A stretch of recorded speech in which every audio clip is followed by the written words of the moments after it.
trop limitée, ainsi qu'une gouvernance administrative souvent inefficace, plombée par la corruption.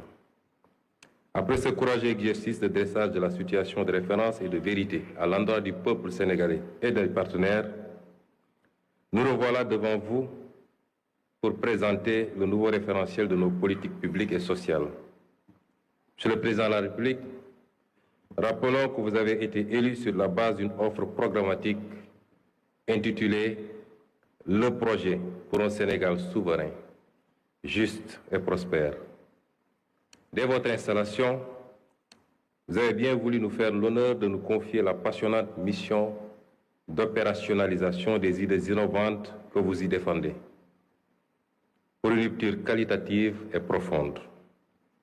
Il s'agissait pour vous de poser les fondations d'une transformation systémique par des solutions durables, non pas pensées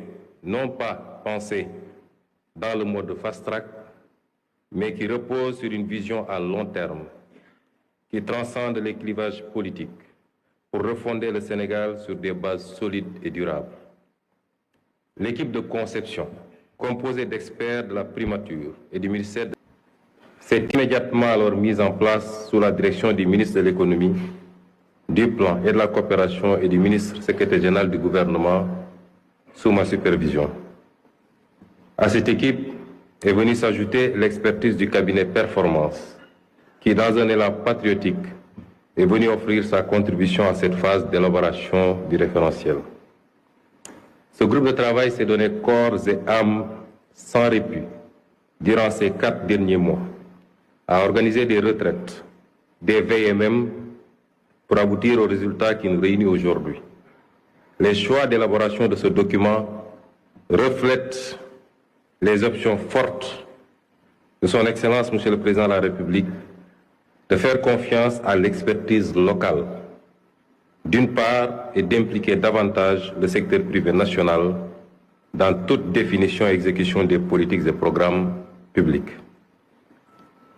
Le diagnostic stratégique qui a découlé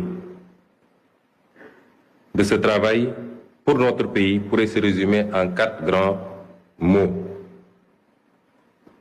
Notre modèle ne crée pas de valeur, une croissance d'à peine 0,4% en moyenne du PIB, une gouvernance qui ne favorise pas l'éclosion, 10 entreprises pour 10 000 habitants au Sénégal contre 500 pour 10 000 au Maroc et 709 pour 10 000 à Singapour, une population active mais peu productive, 80% sont des ouvriers, commerçants ou artisans, le privé génère 2 fois moins d'emplois que le public.